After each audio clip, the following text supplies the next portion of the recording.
नमस्कार मित्रांनो. एक असंच मनाला लागलेली गोष्ट तुम्हाला सांगावी वाटली. बऱ्याच वेळा शॉपमध्ये क्लायंट येतात. खूप मोठे बिझनेसमॅन असतात, व्यावसायिक असतात, चांगल्या ठिकाणी कामाला असतात आणि खूप चांगली अशी लोकं येतात. पण एकदा एक माणूस आला आणि त्यांनी सप्लिमेंट तो त्याच्या मुलाला घेऊन आला आणि सप्लिमेंटची चौकशी केली आणि त्याचा मुलगा आता बोलला, की मला प्रोटीन बार खायचा आहे.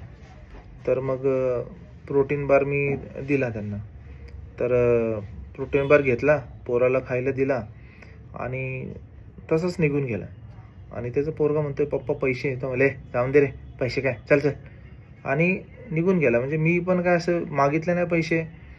₹75-80 प्रोटीन बार असतो. मी पण एवढं काही लक्ष नाही दिलं.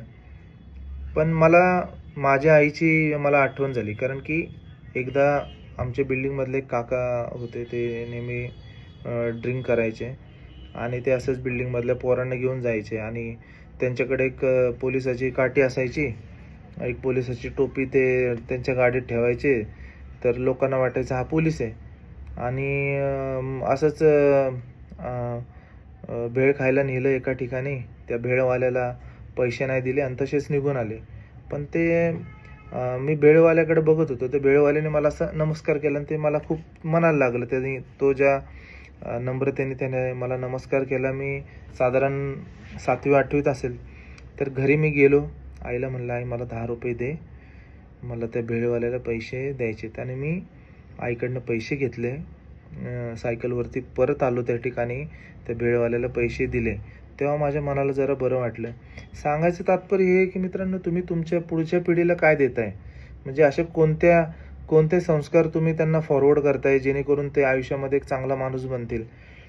तर हे जस्ट मला तुम्हाला शेअर करावं वाटलं, की पुढच्या पिढीला आपण असं काहीतरी चांगली गोष्ट दिली पाहिजे, की जेणेकरून ते एक चांगला माणूस बनतील, व्यावसायिक बनतील आणि एक चांगलं नाव कमवतील. कारण तुम्ही पैसे का कमवता? तुम्ही पैसे यासाठी कमवता, की तुम्हाला कुठली गोष्ट ही महाग नाही वाटली पाहिजे. जर तुमच्या खिशात पैसे असून जर तुमचे द्यायची दानत नाही आहे, तर मग तुम्ही पैसेच का कमवता? न पैसे कमवलेले काय वाईट आहे? तर हे असं अनुभव येतात कधी-कधी शॉपमध्ये. धन्यवाद मित्रांनो.